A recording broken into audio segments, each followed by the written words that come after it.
Vamos começar mais um seminário do Programa de Pós-Graduação em Políticas Públicas, Estratégias e Desenvolvimento, agora em período de quarentena.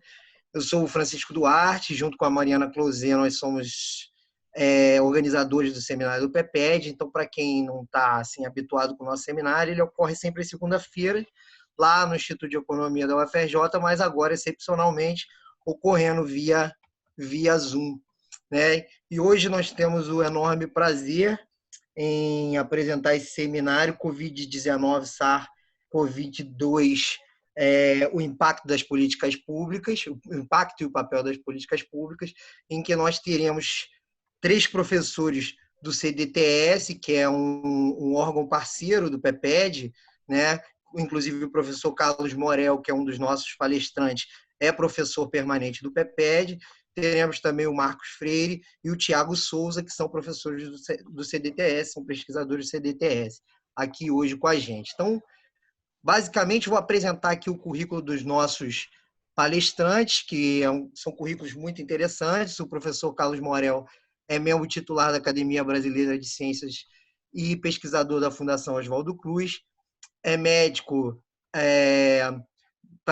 pela Faculdade de Medicina da Universidade Federal de Pernambuco e doutor em Ciências pelo Instituto de Biofísica Carlos Chagas Filho, da Universidade Federal do Rio de Janeiro.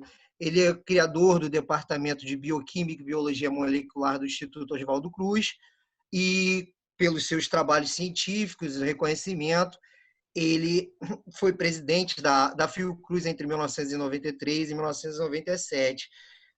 Recebeu prêmios como Ordem Nacional do Mérito Científico, Classe Gran Cruz, Prêmio Cidade do Rio de Janeiro e doutor honoris causa pela Universidade Federal de Pernambuco.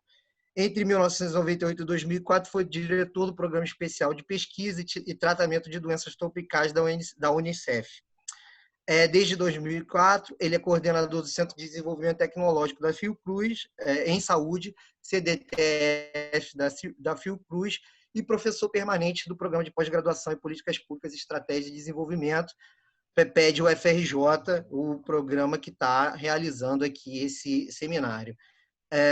O professor Marcos da Silva Freire possui graduação em veterinária pela Universidade Federal Fluminense e doutorado em biologia parasitária pela Fundação Oswaldo Cruz. Atuou como tecnologista da Fundação Oswaldo Cruz no período entre 1984 e 2018 e exerceu função de vice-diretor de desenvolvimento tecnológico do Instituto de Tecnologia em Imunobiológicos Biomanguinhos Fiocruz, durante o período de 2009 e 2017. Atualmente é vice-coordenador geral de Desenvolvimento Tecnológico do Centro de Desenvolvimento Tecnológico em Saúde, o CDTS Fiocruz, e assessor científico de Biomanguinhos Fiocruz. Possui experiência na área de microbiologia, em ênfase em vacinologia e desenvolvimento tecnológico de produtos biológicos. O Tiago Souza possui graduação em Ciências Biológicas pela Universidade Federal Fluminense, mestrado e doutorado em Química Biológica pela Universidade Federal do Rio de Janeiro. Atualmente é especialista em saúde pública da Fundação Oswaldo Cruz. É orientador permanente do programa em Biologia Celular e Molecular, bolsista de produtividade CNPq, jovem cientista do nosso estado e membro filiado da Academia Brasileira de Ciências. Coordenou serviço de diagnóstico molecular das viroses junto ao Instituto Nacional de Infectologia Evandro Chagas e Prefeitura do Rio de Janeiro entre 2016 e 2019. Boa noite, espero que estejam me escutando e me ouvindo bem. É um prazer estar aqui nessa parceria com o PEPED. E eu já vou começar compartilhando a tela, porque eu tenho uma exposição que talvez facilite a nossa conversa. Espero que todos estejam vendo a tela. Então, essa é a ideia. A gente vai apresentar um pouco, cada um 10 minutos, e depois teremos 30 minutos para pergunta e resposta. Eu vou falar uma coisa mais geral sobre introdução a pandemias e um pouco sobre o Covid-19.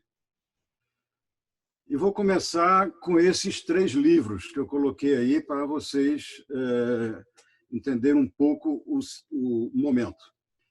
O primeiro livro aí, O Enigma da Peste Negra. A peste negra dizimou um terço da humanidade. Foi assim um dos maiores eventos sanitários, aterrorizante. Pela capa do livro aí vocês veem como é que, enfim, mas já foi assim a primeira grande epidemia que está na memória de muita gente ainda.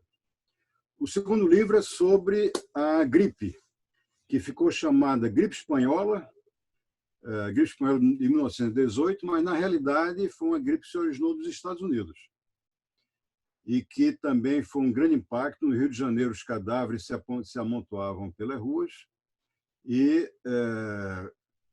é considerada também uma das segundas grandes epidemias. O terceiro livro, sobre Zika, uma coisa mais recente, mais localizada, mas que também no Nordeste brasileiro, em particular, foi destruidora com causa de muitas microcefalias. Agora, eu trouxe aqui esses 3 livros, um de 96, um de 2012 e um de 2017. Veja, eu chamo a atenção para a capa desse de 96. Olha esse subtítulo aqui embaixo, AIDS e Ebola, coisa da natureza, um acidente ou intencional?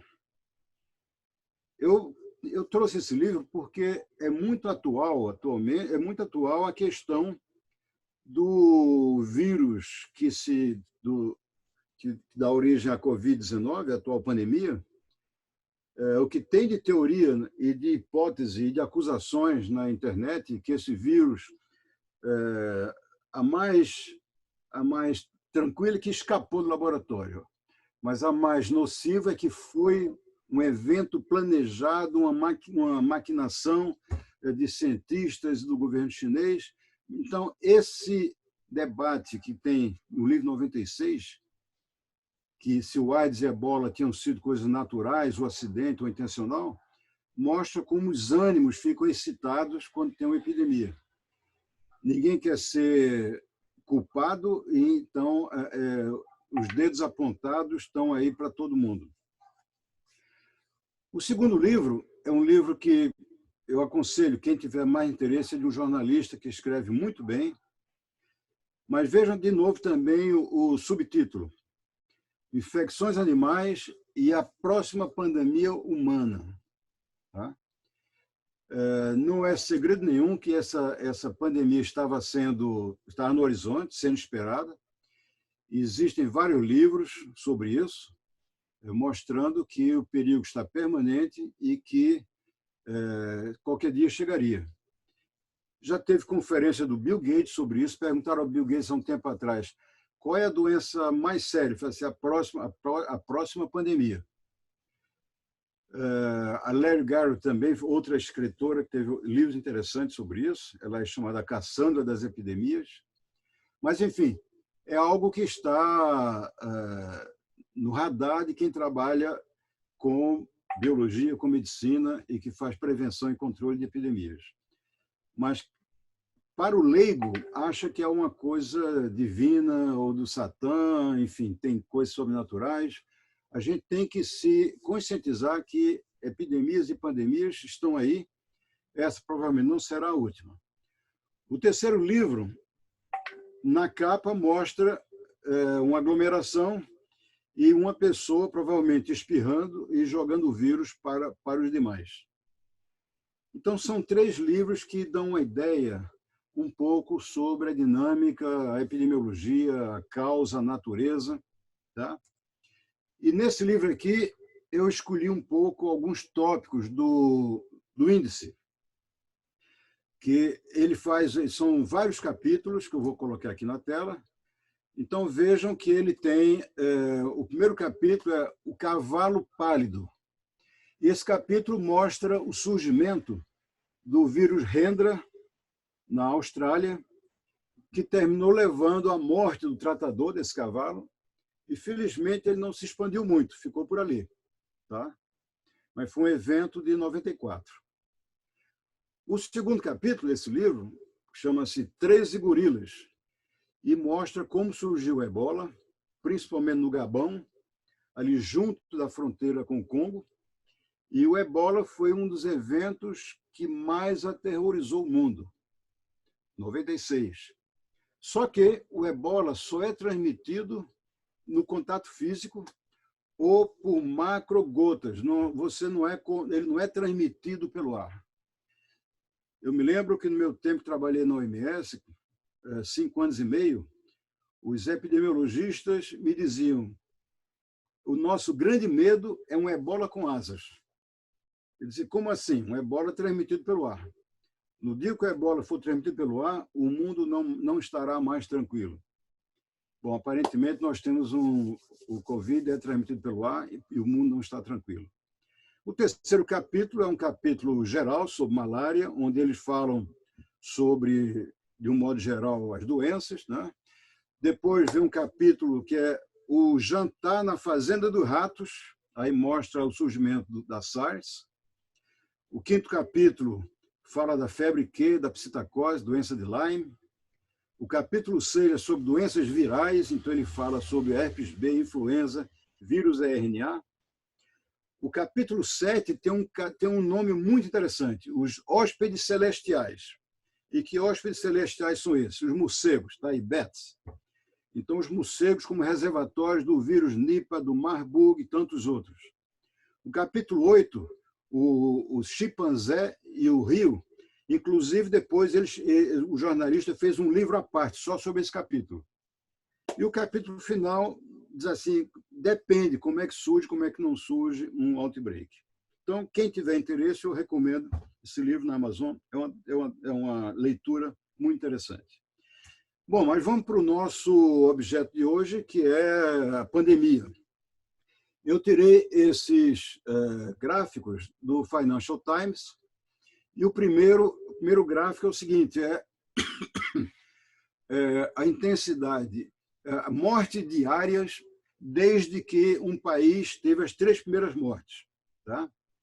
Então, começando de 1º de março. Então, 1º de março, praticamente, nesse gráfico de cima, praticamente não tinha morte mais na China. Mas aí, quem está dominando hoje o cenário? Estados Unidos, lá em cima, em rosa.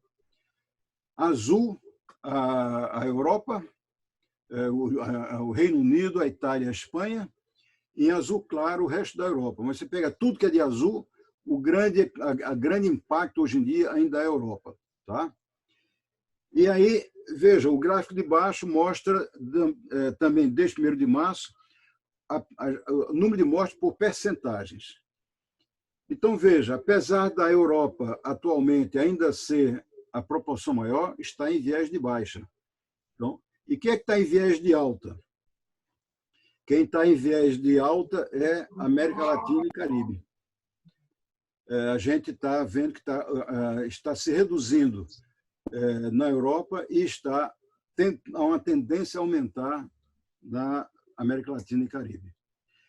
Esse outro gráfico mostra as mortes diárias na pandemia desde o dia que ocorreram as primeiras 3 mortes.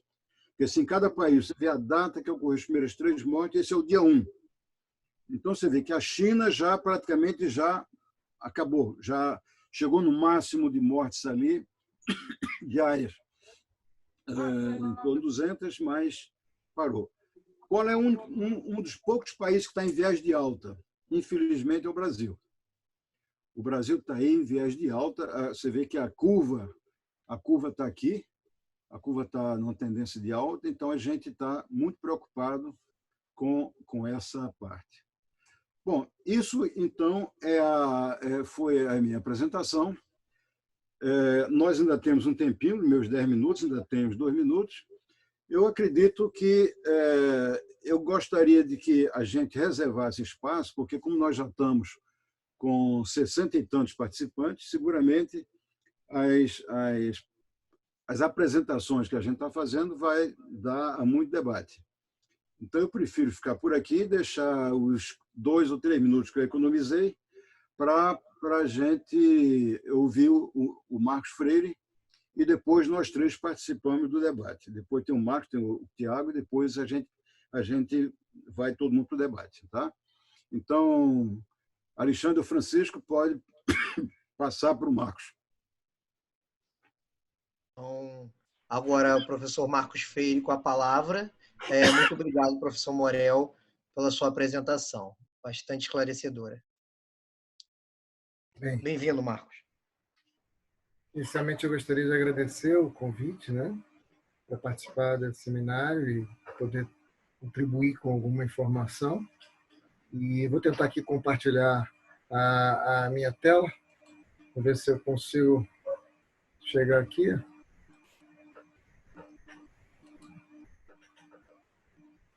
Minha apresentação. Ok.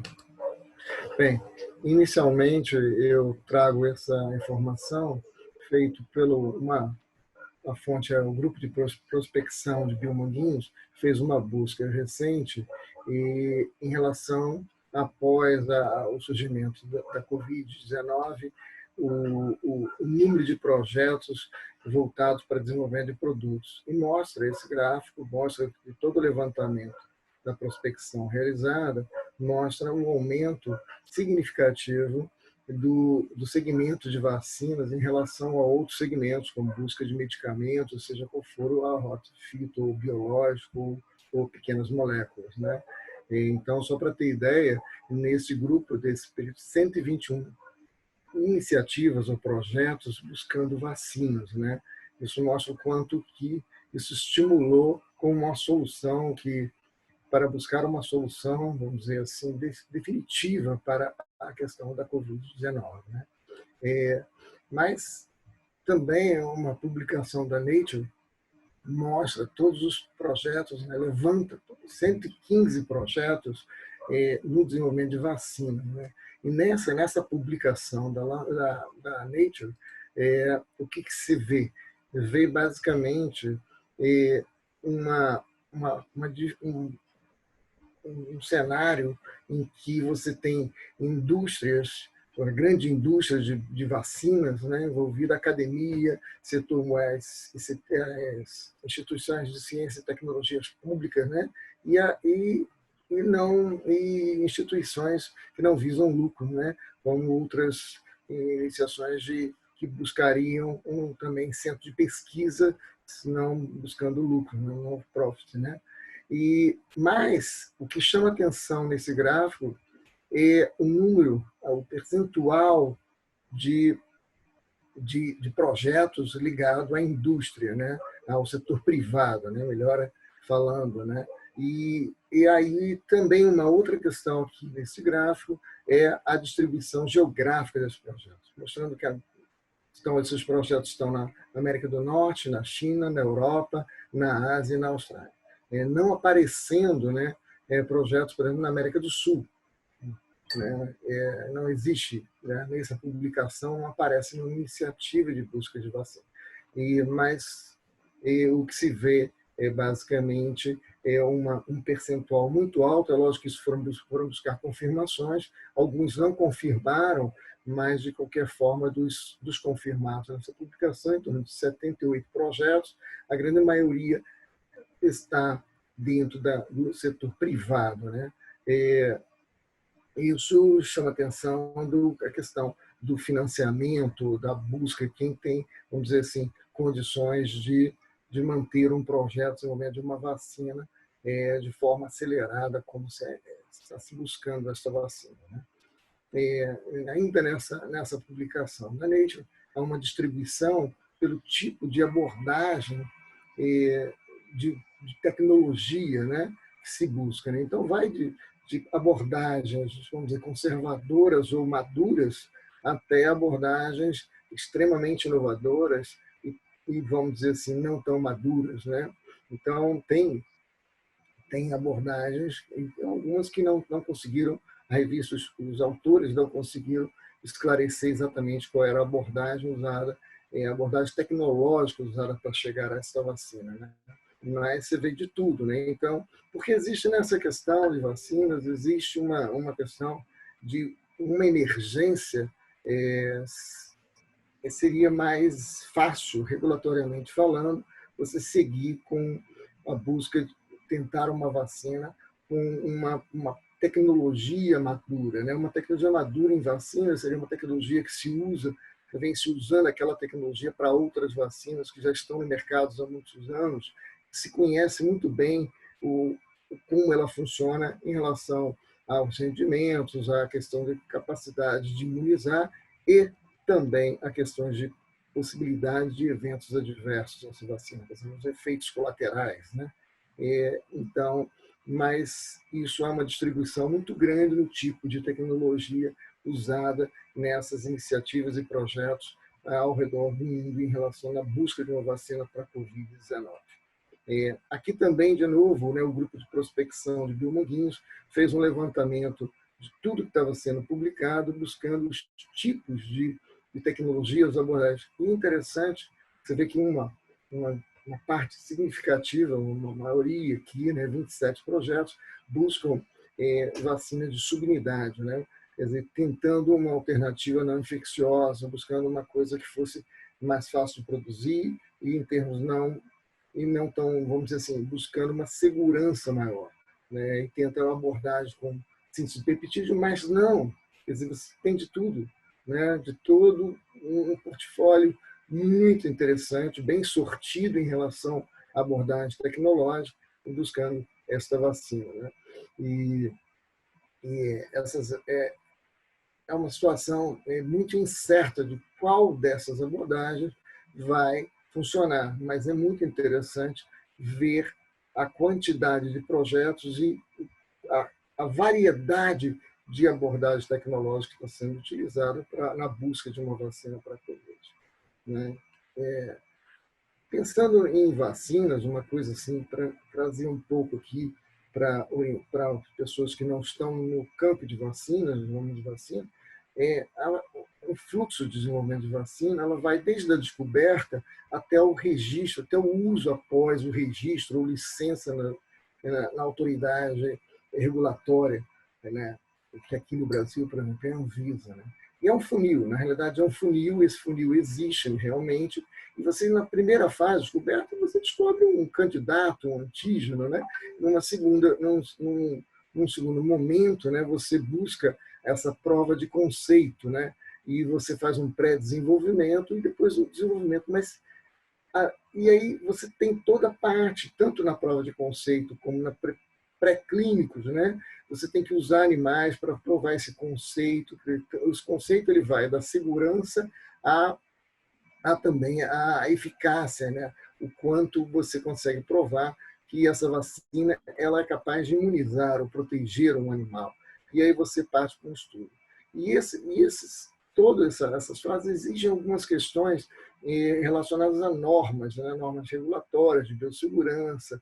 E um projeto como esse, ele tem um alto custo, um retorno incerto. Como eu disse, você pensando no início, começa com um grande número, mas, na realidade, muitos vão se perdendo, saindo, né, durante esse funil, né?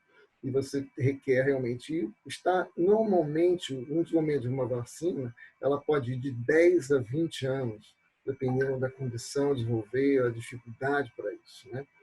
E, em termos de desenvolvimento de vacinas, né, esse funil é muito interessante porque ele mostra exatamente o quanto da descoberta e você sai sempre isso. Agora, nesse slide, o mais importante é esse gráfico, né, que mostra o seguinte, um gráfico entre o risco e o estágio do projeto. Quer dizer, o que esse gráfico quer dizer, na realidade? Esse gráfico mostra para a gente, isso é normal em vacinas, quanto mais incipiente o projeto, quanto mais a fase inicial do projeto, maior o risco. Quando você avança nessas fases, anda nesse funil, na direção do registro, da licença, esse risco vai diminuindo. Mas, por um outro lado, o investimento necessário para esse projeto avançar, ele vai aumentando ao longo do avanço dessas fases, né?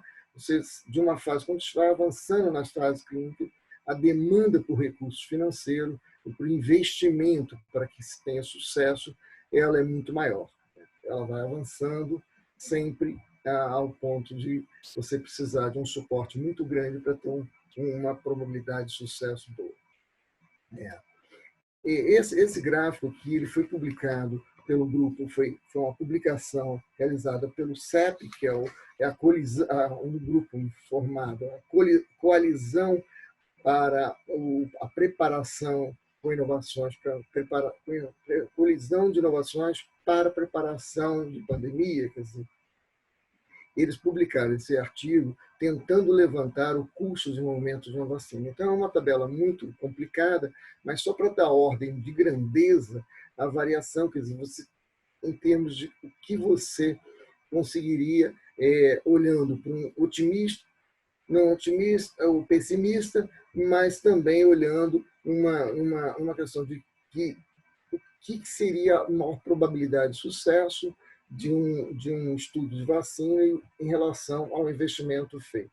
Isso aqui, se chega a um projeto que pode chegar na casa desde o pré-clínico à fase 2, não é a última fase clínica, que seria 3, mas o final da fase 2, ele poderia chegar a um custo de acima de 1 bilhão e 800 milhões de dólares para você realizar toda essa fase, né? Mas você pode variar dependendo. Isso é muito difícil chegar a um custo, porque geralmente varia muito do desenho desse estudo. Mas o estudo clínico, por exemplo, para uma vacina que feita na necessidade que nós temos hoje em termos de tempo, ela teria que ser feita com recursos, vamos dizer assim, muito altos para que isso realmente tivesse um sucesso, né? A probabilidade de sucesso desse estudo clínico, né? E para terminar, assim, aqui essa questão da translacional, quer dizer, de uma vacina, né? Mostrando o seguinte: uma vacina, ela passa por essas fases, mas tem o chamado Vale da Morte, que é a maior dificuldade para uma vacina atravessar. Então, uma coisa é uma descoberta e a própria prova de conceito, mas a maior parte das vacinas que são testadas, elas costumam cair entre a fase pré-clínica e o registro. Muitas vezes, as vacinas passam por toda uma parte pré-clínica e depois uma parte clínica, mas quando chegam, elas caem porque elas não chegam ao mercado, porque não tem interesse econômico. Quer dizer, tem esse Vale da Morte, ele pode ser tanto numa questão técnica, como numa questão também de interesse econômico dessa vacina. Mas eu acredito que, no caso da Covid, o interesse econômico não vai ser, acredito que não deva ser o grande ponto para essa vacina, né? E isso é muito um pouco de a urgência da demanda de saúde pública pode determinar a estratégia de uma inovação. Quer dizer, isso olhando um pouco para nós, para o Brasil, como que a gente pode fazer isso? Nós podemos fazer um desenvolvimento autóctono, nós podemos fazer um co-desenvolvimento, ou nós podemos fazer uma transferência tecnológica, né? Essa é uma questão, assim, como que a gente consegue inovar ou trazer uma inovação para o nosso país, né? E isso pode ser feito dessas 3 formas. Eu sempre coloco, comprar, existe uma pergunta que a gente sempre faz nessa questão. Comprar ou desenvolver? Eu acho que, na situação, por exemplo, da urgência que nós estamos vivendo hoje, tem que ter uma cooperação mundial para que essa vacina seja desenvolvida e registrada para poder estar disponibilizada para o uso e controle da Covid-19. Bem, era isso que eu queria trazer um pouco e fico para o debate, que eu acredito que deva ter algumas perguntas sobre esse tema. Obrigado pela atenção e agora eu passo para o Tiago. Muito obrigado, professor Marcos Freire. Gostaria de incentivar aos ouvintes que fizessem suas perguntas aqui no chat. Quem não sabe onde é o chat, há uma barra logo embaixo, quando você usa o mouse aqui, e no centro dessa barra tem um botão, você aperta nele, na lateral vai aparecer o chat. Então, incentivo que vocês comecem a colocar suas perguntas aqui, para que eu e a Mariana possamos organizar e depois repassar para os palestrantes. Então, novamente, muito obrigado, professor, bastante esclarecedoras suas informações, e gostaria de passar a palavra para o Tiago Souza. Seja bem-vindo, Tiago. Só um segundo, Tiago, antes de você comentar. Professor Marcos, você tem que apertar para parar de projetar sua tela para o pessoal poder ver o Tiago. Deixa eu apertar aqui, eu tenho que sair. Né? É lá em cima, em cancelar a projeção. Cancelar a projeção? Tem um botão vermelho lá em cima. Ok, stop share. Right. Isso. Pronto. Pode ir, Tiago. Já estão acompanhando a minha tela? Sim. Sim? Sim, sim. Então, obrigado, Morel, Marcos e aos organizadores por essa oportunidade de apresentar aqui para vocês. Eu fiz, na verdade, uma apresentação bem curta, eu nem estava esperando que nos apresentassem assim tão formalmente. Obrigado pela apresentação. Na verdade, essa breve apresentação que eu vou fazer, ela é um pouco sobre a história do que a gente vem construindo nos últimos anos e também para tentar fomentar o debate logo em seguida.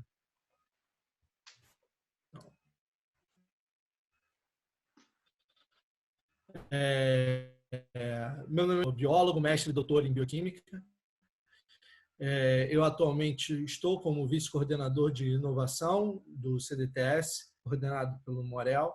A gente tem alguns trabalhos importantes na área da interface entre esses três campos, que é o desenvolvimento de antivirais, o que a gente chama de virologia translacional, que é aquele resultado que a gente pode obter no laboratório que pode ter diretamente o impacto no manejo clínico do paciente. Então, por exemplo, durante a pandemia de 2009, demonstramos que pacientes oncológicos com H1N1 secretavam vírus por até 60 dias. Então, isso implicou num período de quarentena e num manejo diferenciado. Esse é o tipo de dado translacional que nós produzimos. E, além disso, a gente tem alguns estudos colaborativos com outros grupos básicos para trabalhar na área de patogênese das infecções virais. E aqui no meio disso tudo tem uma história que a gente começou a construir há 5 anos atrás, que é uma história chamada de reposicionamento de moléculas. Essa história começou durante o surto das arboviroses, o surto de Zika, chikungunya, febre amarela no Brasil. Os nossos resultados resultaram em 2 capas de publicações de alto impacto sobre a dispersão do vírus Zika na América e novos métodos de sequenciamento de genomas. Além disso, nosso grupo demonstrou que um medicamento utilizado no tratamento da hepatite C, que é o sofosbuvir, ele servia para inibir a replicação do Zika, do febre amarela e até mesmo do chikungunya. Esses resultados motivaram uma proposta de ensaio clínico que ela é endossada pelo Médicos Sem Fronteira como sendo um ensaio estratégico tanto para ampliar o acesso ao sofosbuvir quanto para buscar terapias específicas para arboviroses. Mas o nosso problema esse ano passou a ser outro. A gente teve que enfrentar uma nova pandemia de vírus respiratório. Os vírus respiratórios eles têm uma escala que a gente está vendo na pele, o impacto dessa escala comparado com as arboviroses, ou com as DSTs, ou com as gastroenterites. Eu não vou me ater na minha apresentação em muitos detalhes virológicos, mas, se for necessário, tem alguns outros slides para esclarecer melhor cada ponto. E o coronavírus está aqui, ó, o novo coronavírus. Isso é uma árvore filogenética. A partir disso, a gente consegue tentar estabelecer as origens do novo coronavírus. E como vocês podem ver, essas sequências em rosa do coronavírus humanos, elas são enraizadas, que a gente chama, ou seja, elas têm uma ancestralidade nos coronavírus de morcego, que, por sua vez, tem uma ancestralidade nos coronavírus de pangolim, que é esse animal aqui desse lado. Então, em conjunto, esses dados mostram a evolução natural dos coronavírus para chegar até o ser humano. E todo evento zoonótico desses tem o potencial de emergência de pandemia, ou seja, todo vírus que rompe a barreira animal e chega ao ser humano, ele tem o potencial pandêmico, especialmente quando ele ganha capacidade de transmissão sustentada entre humanos. E, de certo modo, foi isso que foi constatado no dia 30 de janeiro, quando a Organização Mundial da Saúde declara uma emergência de saúde pública de preocupação internacional. A partir daí, os casos se escalonaram. Então, a gente tem aqui o mapa mundi de casos. No dia 22 de março, tínhamos registrados no mundo 311 mil casos, com 13 mil mortes. 18/4, 2 milhões de casos confirmados, 150 mil mortes. E ontem, dia 3 de maio, 3 milhões e meio quase de casos, com quase 250 mil mortes no mundo. Então, essa escala é uma escala sem precedentes, contemporâneo. O evento pandêmico de infecção respiratória que a gente observou mais próximo, ele foi em 2009. E esse é um gráfico, é uma ilustração da pandemia de 2009, que mostra o número de consultas no México, que foi um dos epicentros da pandemia de H1N1. E aqui a gente vê o número de consultas em função dos meses do ano, dos anos de 2007, 2008 e 2009. Então, como vocês podem ver, tem um número básico de consultas que, de repente, com a introdução do novo vírus, explode. Então, isso é um pouco o que a gente quer fazer, né? Quando fala da prevenção, do achatar a curva de disseminação do vírus. Porque poucos são, ou nenhum é o sistema de saúde que tem a complacência de passar a admitir esse número tão grande de casos. E para reduzir o impacto de uma infecção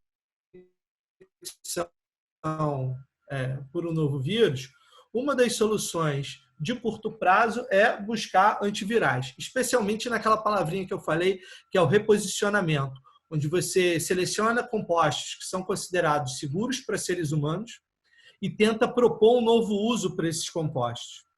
E a OMS, através de um ensaio clínico global chamado Solidariedade, fez isso.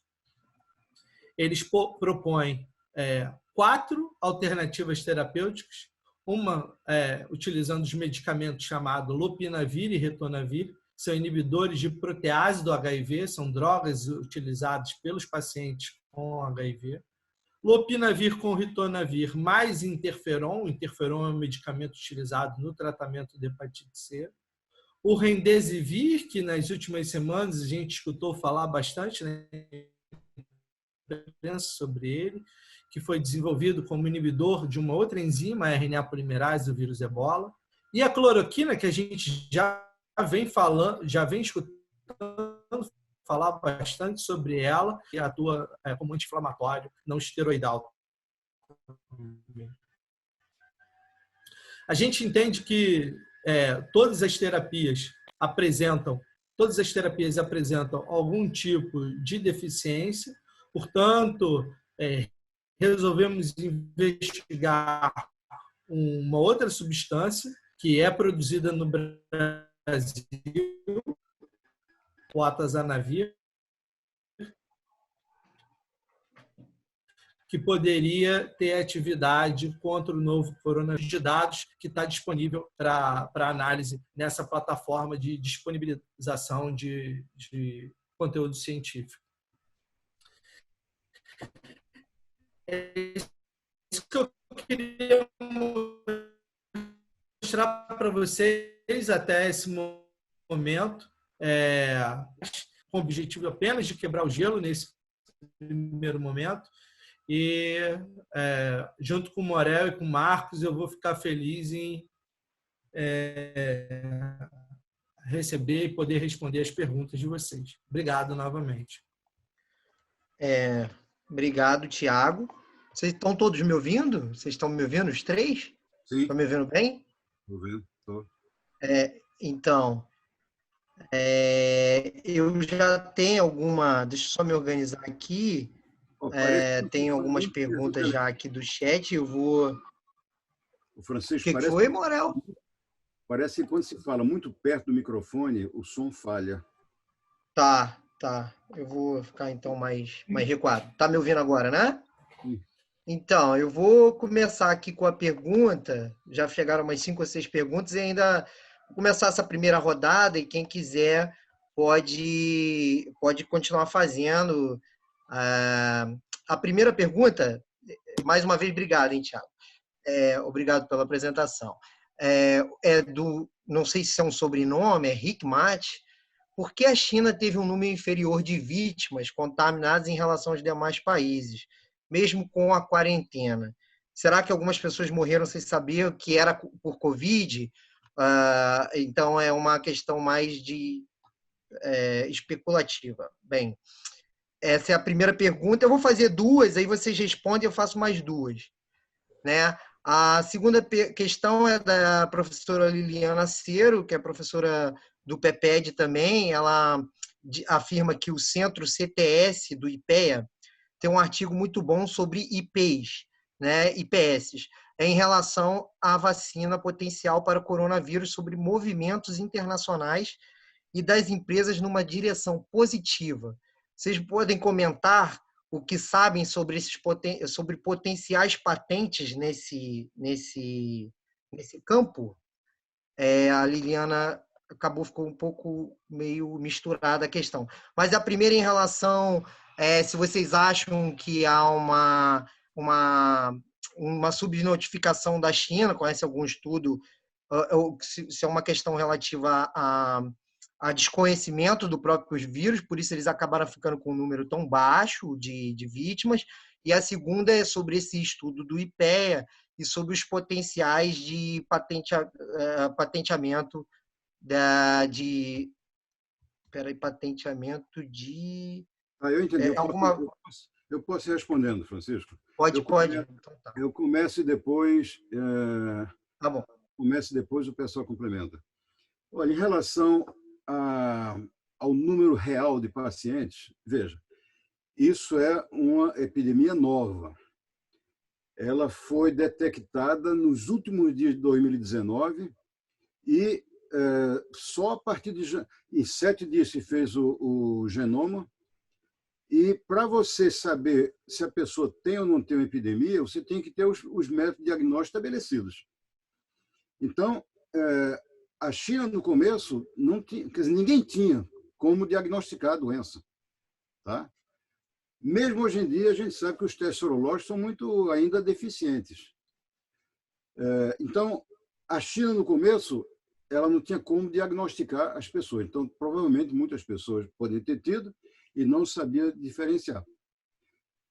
Agora, saiu um artigo muito interessante hoje, no New York Times, mostrando como a doença tem comportamentos bem diferentes em vários países. E tem uma série de hipóteses. Por exemplo, por que Tóquio tem muito menos doentes de Covid do que Nova York? São cidades grandes. Aí você tem fenômenos culturais. Tem uma lista nesse artigo do New York Times, que eu recomendo ler, sobre por que há diferença grande, se é subnotificação ou que não é.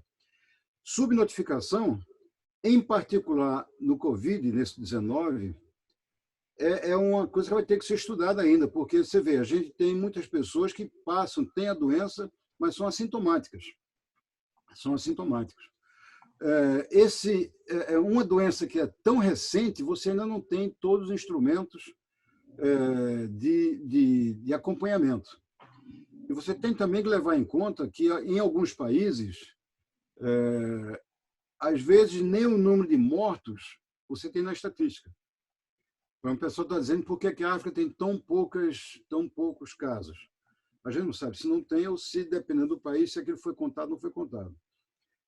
Eu acredito que a questão da China tem o lado temporal. No começo, você fazia o diagnóstico só por sintomas.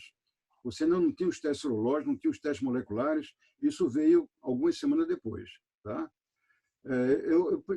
Quanto à segunda pergunta da Liliane, a questão de propriedade intelectual também uma área interessante. Eu sei que, por exemplo, a vacina que está muito mais avançada que as outras, que é da Moderna, ela está baseada em 2 patentes que a Moderna detém.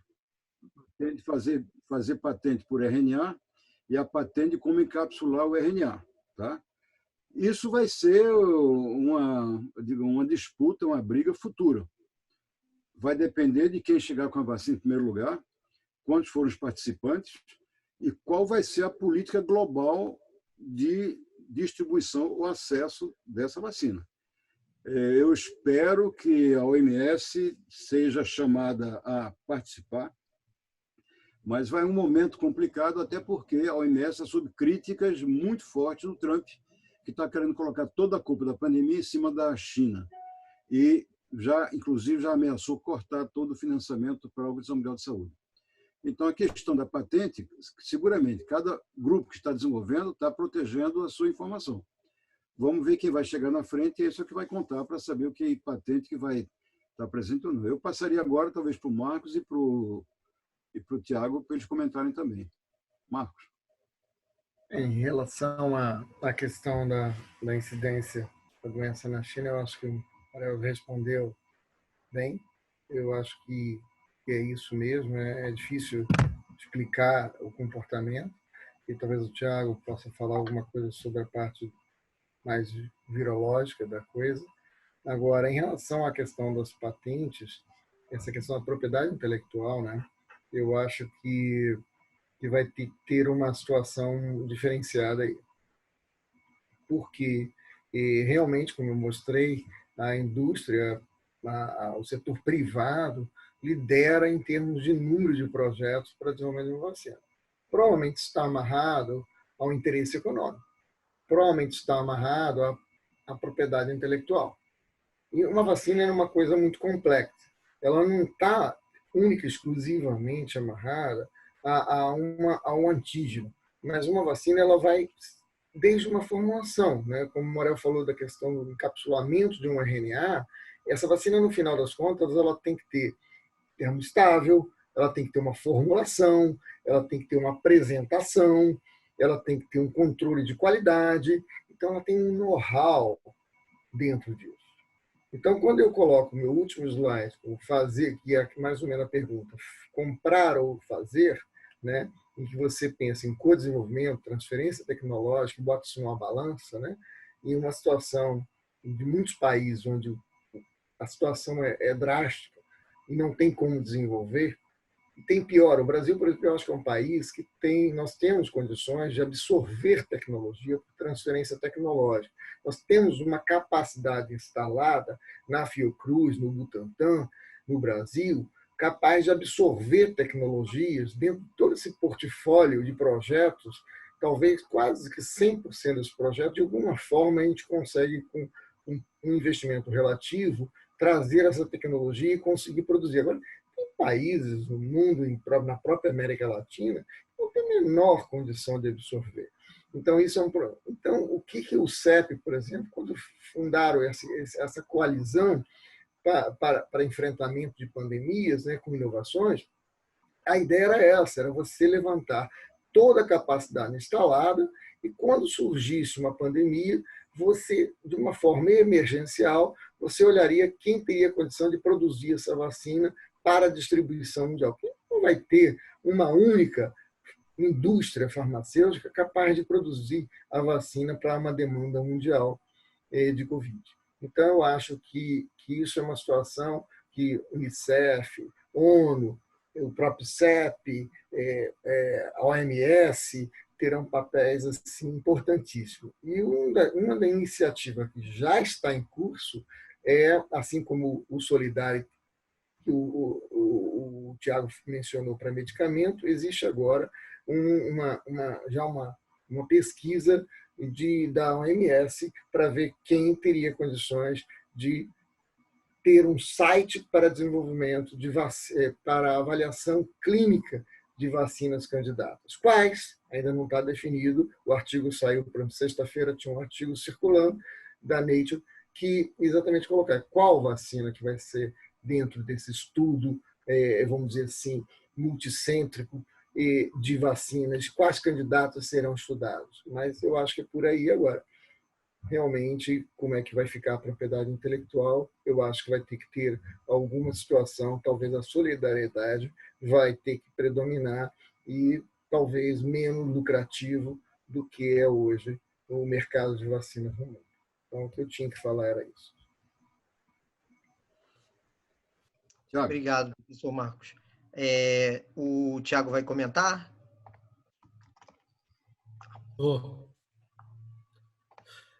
Eu acho que assim, a gente tem que refletir sobre o uso da palavra isolamento social, sobre a primeira pergunta a respeito da China.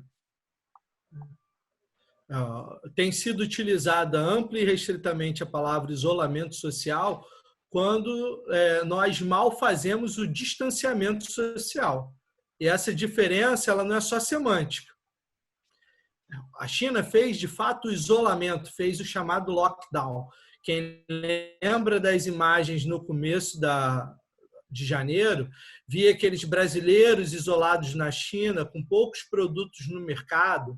De fato, você teve uma interrupção abrupta na circulação de pessoas e mercadorias, a ponto de impactar de uma maneira muito substancial essa curva de disseminação do vírus. Tanto a Europa quanto as Américas, elas não decidiram fazer o lockdown, mas sim fazer o distanciamento social, a diminuição de contato, e a gente vê o resultado dessas políticas nas curvas de disseminação do vírus. Eu acho que é tão simples assim. Algumas coisas não se aplicam ao método científico, então a gente não vai conseguir testar. Por exemplo, as variações culturais. Não tem como fazer uma pergunta específica para eliminar as variáveis e conseguir chegar isoladamente só nessa. Mas você vê que não só a China, mas, por exemplo, o sucesso da política da Nova Zelândia também fazendo um lockdown e retomando. Então, acho que do ponto de vista econômico, e eu acho que as bolsas são bom proxy disso daí, que eu vou falar, é a tal da recuperação em V, né? Então, quanto mais rápido, quanto mais intenso foi o lockdown, você conseguiu interromper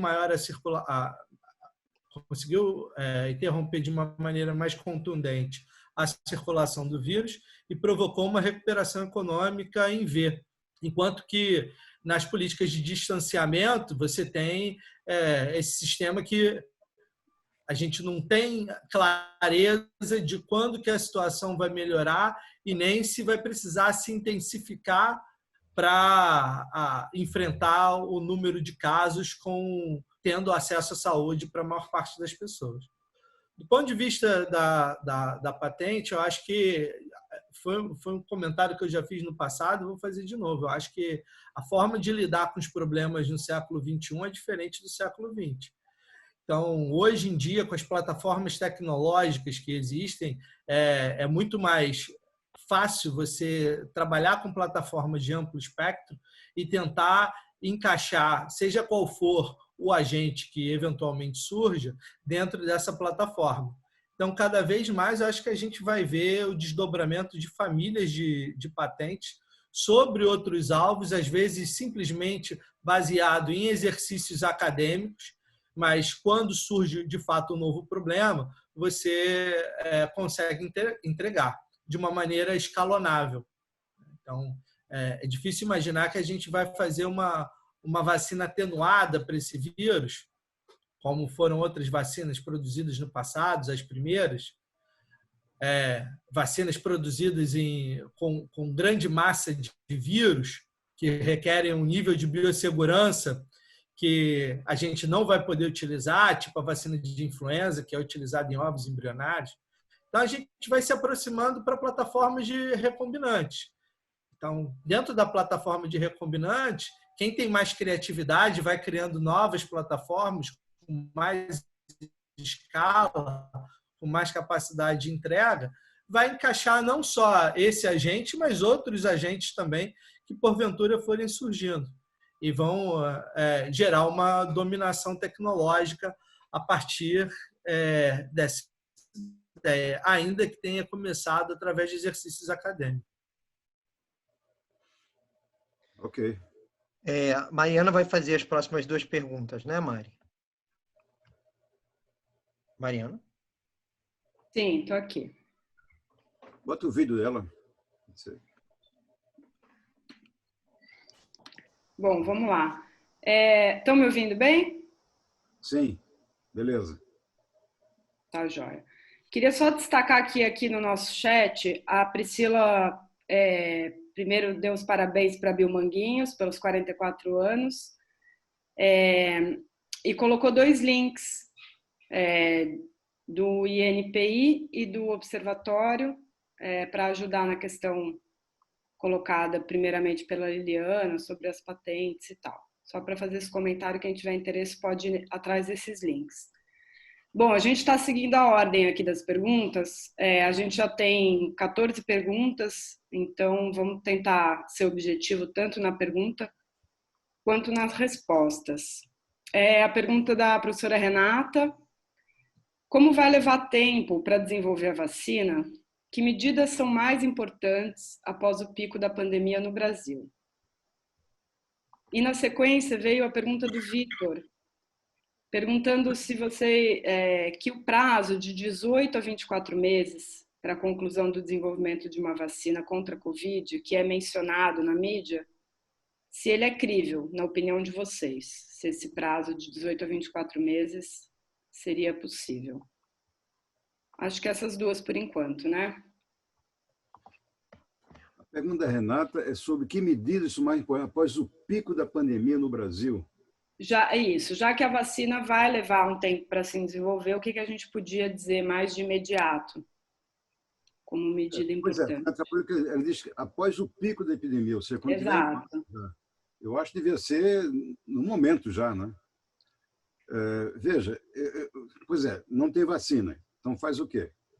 A primeira coisa seria observar as recomendações de distanciamento social, de prevenção, toda aquela lista que a OMS estimula e defende, né?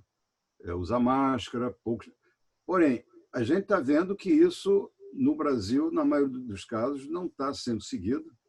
Tem manifestações contra isso e temos um governo que está dando muito pouca importância a estimular isso, para dizer o mínimo. Então, eu torço para que, já que a vacina não vem, eu torço para que o Tiago e os seus colegas no mundo todo que estão querendo fazer reposicionamento de drogas, que tenham sucesso. A cloroquina não apostaria tanto como ela, mas não sei se alguma dessas moléculas que estão sendo retestadas, que já estão aí, já foram liberadas para outras doenças, isso talvez seja a coisa mais, talvez a esperança maior. Mas também não apostaria só nisso. Eu, por exemplo, estou em casa em confinamento total com a minha mulher, não saio para canto nenhum, porque ainda acho que a prevenção é a melhor medida nesse momento.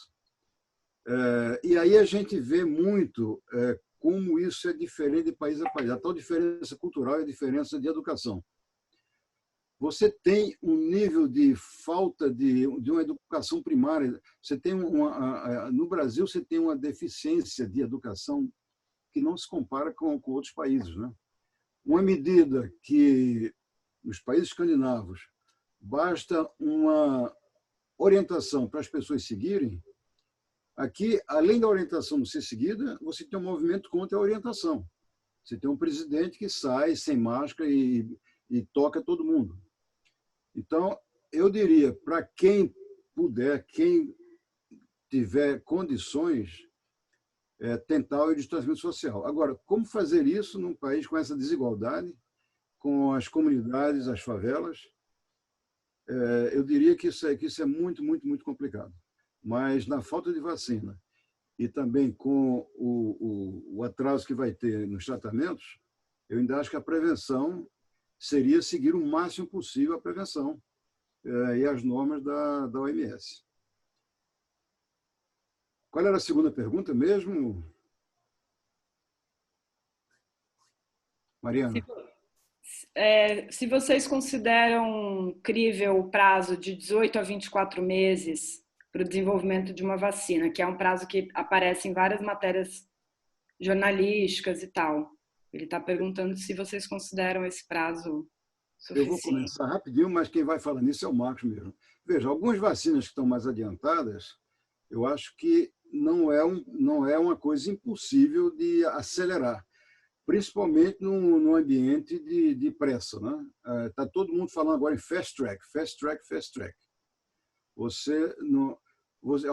Algumas medidas, inclusive, vão ser usadas sem o que a gente chama de tratamento compassionado, tratamento de compaixão no caso de terapêuticas. Agora, as vacinas mais avançadas é possível, com o financiamento maciço que está tendo e com processamento rápido de testes, pode ser, eu acho que talvez aquelas que estão na linha de frente, aqueles cavalos que estão perto do final, possam chegar lá. Mas quem vai falar isso é o Marcos. Bem, de uma forma mais objetiva, é assim, se é factível, se é exequível, eu realmente não sei se vai ser, como vai ser, mas existe um movimento para tentar acelerar. De qualquer forma, será um desenvolvimento recorde. Nunca na história recente do século passado, desse século, uma vacina foi desenvolvida no tempo que está se falando. É possível? É. Desde que mude os desenhos dos estudos clínicos, eles têm que ser feitos de uma forma nunca feita antes. Eles terão que ser feitos, de forma que você vai ter que monitorar de um tempo real de todos os voluntários vacinados, imunizados, e o que aconteceu em termos de segurança, em termos de eficácia, em termos de incidência da doença, né? Tudo isso vai ter que ser acompanhado. E eu acho interessante esse envolvimento, essa proposta de solidariedade para vacinas, onde você coloca várias vacinas em um placebo e distribui para vários sites no mundo, seja onde o vírus está circulando, onde ainda não circulou, onde já circulou, e você faz uma avaliação em tempo real. Eu acho que é a única forma de se ter uma vacina num tempo mais curto do que eu apresentei, que é o padrão normal, que é você ter uma vacina quando ela sai de uma forma muito rápida, sai em 10 anos. Porque uma vacina você tem que ir comprovando tanto a questões de segurança quanto a questões de eficácia. E segurança, os eventos adversos muito raros só vão aparecer quando tiver um número muito grande de milhões ou milhares, eu diria milhões de pessoas imunizadas. Você vê, vou dar um exemplo. E a gente trabalhou muitos anos com febre amarela e a gente acreditava que febre amarela era uma das vacinas mais seguras do mundo. E, de repente, a gente viu que febre amarela não era uma vacina tão segura assim. Existe um evento muito raro que aparece quando você imuniza em massa. E isso só aconteceu no Brasil quando o Brasil resolveu vacinar toda a população brasileira e começamos um projeto de produção de vacina e vacinar. Aí apareceram os eventos adversos fatais. Então, vacina é um pouco isso. Quer dizer, factível, se existir realmente uma coalizão para tudo isso e um esforço muito grande, um desenho fantástico de estudo clínico nunca feito antes, com as ferramentas de monitoramento em tempo real, talvez a gente consiga chegar a uma vacina. A tecnologia, é muito difícil dizer qual será o cavalo ganhador disso aí, porque eu concordo em relação a tecnologias, a proposta dessas vacinas de RNA, as vacinas de peptídeos sintéticos. Essas vacinas, elas são vacinas de fácil troca de antígeno. A proposta é essa, você trocar o antígeno rápido. Mas elas são muito inovadoras e elas são muito imaturas ainda, elas não têm uma maturidade. A gente não sabe o que vai acontecer. E, para isso, os eventos adversos ou a segurança vai ter que ser muito bem monitorada, vamos dizer assim. Então, eu torço para que em um ano e meio, 2 anos, nós temos uma vacina, pelo menos com uma segurança relativa e uma eficácia comprovada. Eu queria adicionar um ponto nesse aí, é o seguinte, eu acho que uma diferença desse caso no momento, passa para mim, eu acho que é uma grande diferença no caso do coronavírus, que é o seguinte, quando a necessidade da vacina, o ebola na África, o zika no Brasil, a arbovirose, onde só tem quando tem os transmissores, a pressão nos produtores de vacina é relativamente pequena.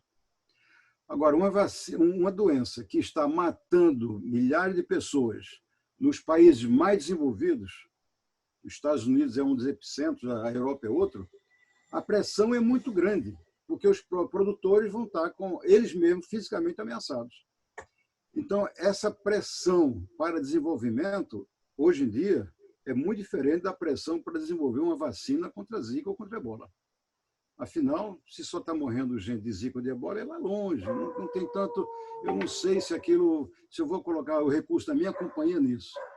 Mas se a vacina está querendo pegar a mim e meus filhos, pelo amor de Deus, então a coisa é séria, vamos trabalhar mais. Eu acho que esse fator pode influenciar muito na compressão do tempo. Agora, milagre não existe em desenvolvimento de vacina. Tá? Eu acho que se conseguir vai ser muito rápido, mas não vamos contar tanto com isso. Eu vou aproveitar a partir da última frase do Morel, né? Recentemente eu estava discutindo isso com a minha tia sobre se o milagre existe ou não. Se ele existe, ele já passou, foi a informação. Então, o Brasil e a América Latina, nós fomos um dos últimos países a receber o vírus, o que teria proporcionado uma disseminação de uma informação consistente para a prevenção. Então, isso é um pouco uma fala no sentido de tentar responder o day after, né, do pico da pandemia. Pode ser que a gente esteja nele, pode ter sido o pico semana passada. A gente continua mantendo as práticas de prevenção. Pode ser que o day after seja amanhã, e depois de amanhã a gente não vai saber disso. Esse pico da pandemia, ele não chega a ser um momento mágico na vida das pessoas. Quando você está no pico da pandemia, você vai estar na pior semana. Então, de certa maneira, se a gente tem a percepção que o pico está por vir, a gente tem a percepção também que o pior na circulação ainda está por vir também. E eu acho que a percepção é essa. A gente só vai saber que a gente esteve no pico quando a gente sair do pico da pandemia. E aí a prática é a prática de prevenção. É o distanciamento, o isolamento, a máscara, é o cuidado excessivo, mas não é à toa esse cuidado excessivo do álcool gel, né, das medidas de segurança. É um cuidado que a gente deve ter. Vamos tirar a máscara em algum momento do dia, uma hora você vai precisar tirar para almoçar, para se alimentar, para beber água. Você vai fazer isso em grupo. Então, note que a informação te traz uma nova ótica, uma nova forma de viver, que o chinês que estava lá na cidade de Wuhan, quando começou esse surto, ele não teve essa oportunidade da prevenção através da informação. Acho que a informação é o milagre que a gente tem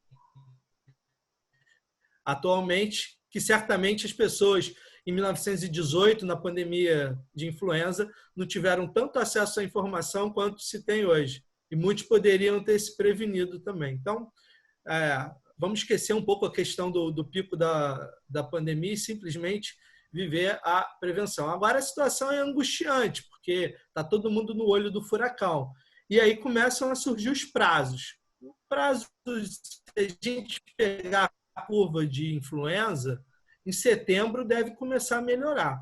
Mas aí temos que combinar com esse vírus que ele seja igual ao influenza. Não existe nenhuma garantia com relação a isso. Quando a gente pega um outro evento praticamente dessa mesma escala, ou de uma configuração similar a essa escala, a pandemia de 1918, ela começou a clarear, a vida começou a ficar melhor em 1920. Então, talvez seja a partir daí que surjam os 18, 24 meses. Numa pandemia de influenza, existe antiviral, o Tamiflu, o Oseltamivir, existe uma plataforma de vacina que você imagina que dali 6 meses você vai ter uma vacina. Nesse caso, não. Então, eu acho que se for surgir alguma vacina, tem que pegar alguma plataforma, em curto prazo, tem que ser alguma plataforma dessa já considerada segura para a utilização em seres humanos, com mudanças pontuais de antígeno. E aí você precisa de um conhecimento básico em imunologia e quais são os antígenos críticos para uma resposta efetiva para isso funcionar. Com certeza tem muita gente trabalhando no mundo hoje para isso. Eu acredito numa possibilidade do desenvolvimento rápido, mas a solução não pode ser pior do que o problema, porque se a segurança não for clara dessa vacina, vai matar mais gente do que o vírus e vai gerar uma insegurança para todas as outras vacinas de uma maneira geral que já sofrem com movimentos anti-vacina. Então, de novo, a prevenção é o nosso melhor remédio hoje.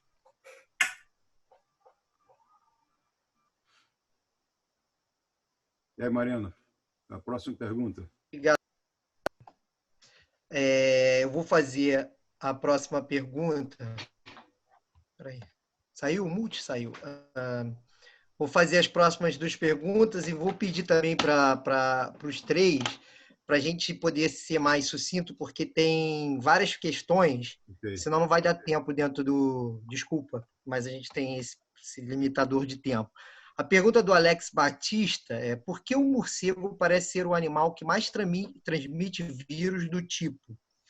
Qual a visão de vocês sobre o consumo chinês de carne de morcego, traço da cultura do país, e uma possível proibição desse consumo imposta pelo Estado chinês? Essa é a primeira pergunta. A segunda, eu gostaria de saber que clinical trials a Fiocruz está envolvida. Há clinical trials em andamento entre a Fiocruz e o FRJ? É a pergunta da Ana Célia. Morcego, eu começo com a questão do morcego. Pode ser, pode ser. Eu sabia que essa pergunta mais cedo ou mais tarde viria. Deixa eu fazer um compartilhamento de tela aqui. Deixa eu ver se eu acho aqui onde é que está. Espera lá.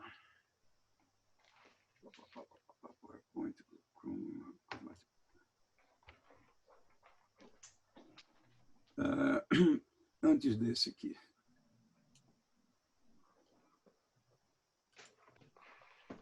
Estão vendo a tela aí? Estamos. Esse é um artigo que saiu na Scientific American sobre essa cientista aqui, Shi Zhengli, que é chamada Batwoman, mulher morcego. Por quê? E esse artigo é muito interessante. Esse é um artigo de ilustração, mas essa cientista, ela esteve aqui na Fiocruz no ano passado. Ela deu uma palestra muito interessante, e é dela esse artigo aqui da Nature, tá? Origem e evolução dos coronavírus patogênicos. Um artigo super interessante. Vou colocar aqui uma coisa. Inclusive, essa figura ela apresentou na Fiocruz. E ela trabalha nisso há 16 anos, indo de caverna de morcego em caverna de morcego, tentando mapear isso. Por quê? O morcego não é só do coronavírus, não. O morcego é hóspede de muitos vírus diferentes, Aparentemente, o morcego tem um sistema imunológico que resiste mais a esses vírus. O trabalho dessa cientista é uma coisa assim, sensacional e muito difícil fazer. Olha, isso aqui é uma fotografia dela soltando o morcego que está aqui, depois que recolheu e soltou para pegar as amostras. E ela fez um trabalho muito interessante junto com um grupo americano da Universidade de Duke e de um programa chamado EcoHealth. Um dos principais participantes desse programa é do lado dos Estados Unidos. E eles fizeram um trabalho durante o tempo todo de coletar morcegos nos lugares mais... Isso aqui, eles estão coletando, isso é como eles coletam morcego numa caverna, todos vestidos para se proteger. Por que esse interesse? Porque se sabe que os morcegos são um dos reservatórios mais Eles estão implicados em ebola, estão implicados em Nipah, implicados em SARS e vários outros. Então, talvez por conta de um mecanismo biológico deles se protegerem. Agora, fala-se muito desse mercado de animais vivos em Wuhan. Isso está em todo canto. Já tinha artigos de 2007 prevendo isso. Mas restaurantes de caça existem em vários lugares do mundo. Restaurante de caça tem no Brasil, alguns clandestinos. Antigamente, você podia comer tartaruga, podia comer qualquer coisa. Na China, realmente, você tem uma coisa cultural, que o Tiago disse que a gente não pode fazer milimetricamente para proteger isso, mas já se sabia desse risco. A gente soube que o governo tomou providências enérgicas para isso, mas é um movimento que é limitante, porque é um mercado que também movimenta milhões de dólares por ano. A gente não tem certeza quando é que isso vai acabar. Agora, não é só a questão de comer o morcego, não é só por aí. Você tem, por exemplo, tem países que usam fezes de morcego como esterco. E os trabalhadores coletam as fezes de morcego sem máscara. Então, você tem várias possibilidades de se infectar a partir do morcego, e não só comendo a carne de morcego. Eu até acho que não é só pelo comer a carne de morcego que você se infecta. Você tem morcegos que são frugívoros, mas tem morcegos que também fazem de sangue. Mas, enfim, é algo que ainda está sendo discutido. O impacto disso e como é que você pode... Agora, se gosta... Agora, o Trump, o que é que o Trump fez? O NIH cortou o programa de pesquisa em morcegos que os americanos tinham junto com os chineses, que foi um escândalo, isso foi anteontem. O NIH mandou cortar todos os grandes, quer dizer, você está cortando o conhecimento do problema. Isso é terrível. Passo para outros. Estou ficando sem voz. Tiago, Marcos.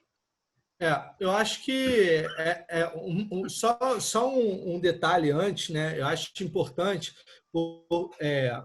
que todo mundo tenha em mente que mais do que o comer morcego ou comer pangolim é que existem mercados de animais vivos, porque não é uma gastroenterite, não é como uma verminose que se está comendo a carne contaminada.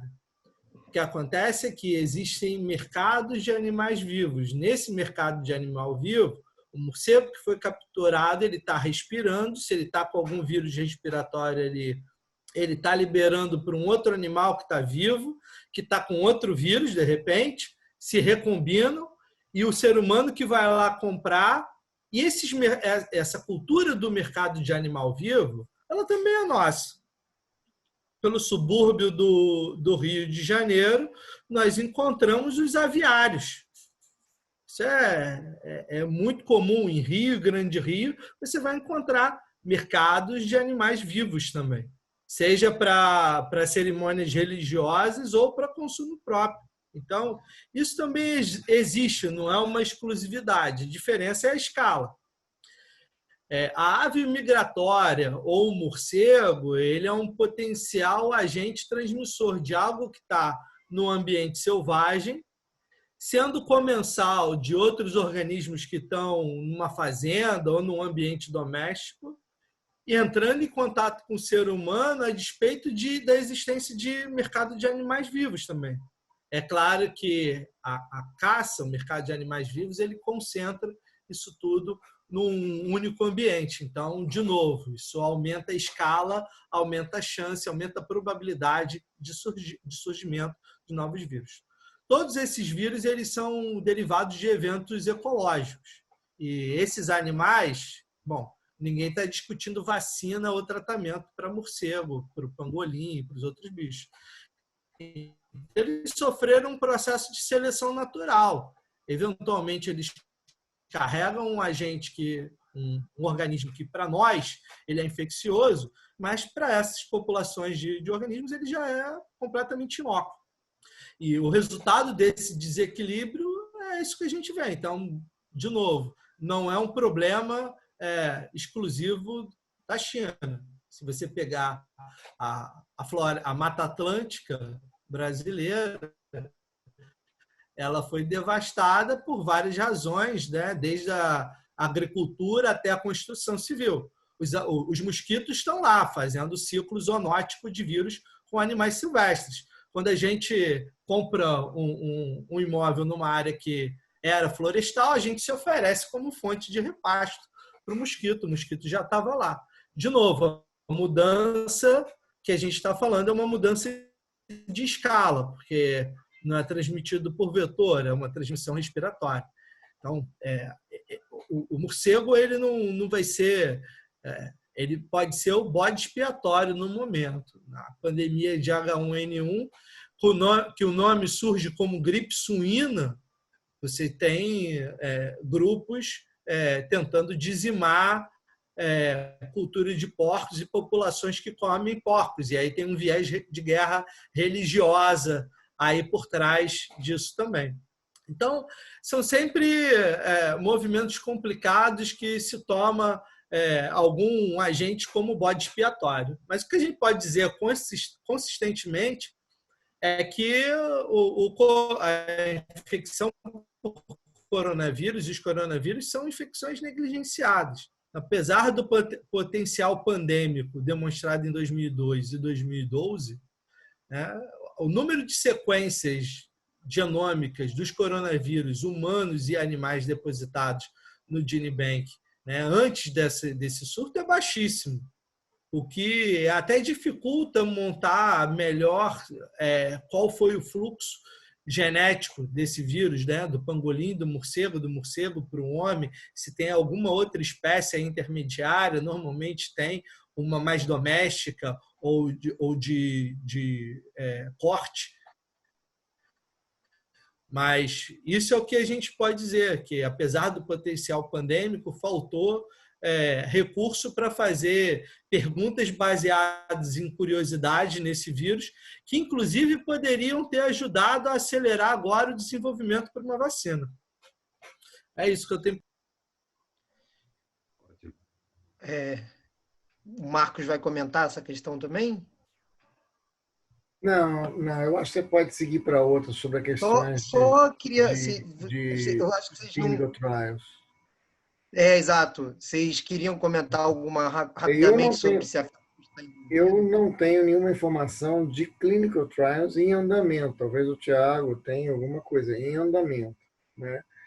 Pode estar estudando ou desenhando alguns projetos, mas até onde eu sei, não sei se tem em andamento clinical trials acontecendo nesse momento em cooperação entre Fiocruz e Universidade Federal do Rio de Janeiro. Mas não sei, Tiago, talvez você tenha mais informação. O que dá para dizer é que dentro dessa proposta do Solidariedade, a Fiocruz é uma dos participantes, ela vai incluir pacientes dentro do auspício desse programa do Solidariedade. Acho que isso, se não está em andamento, ele está na iminência de entrar em andamento. Mas acho que existem algumas dezenas de ensaios clínicos em andamento, algumas centenas já de ensaios clínicos em andamento só no Brasil. Alguns que sobrepõem, usam os mesmos medicamentos com populações que são muito parecidas, então tem uma grande sobreposição, que eu acho que isso vai ser um grande fator de dificuldade para se obter uma resposta precisa.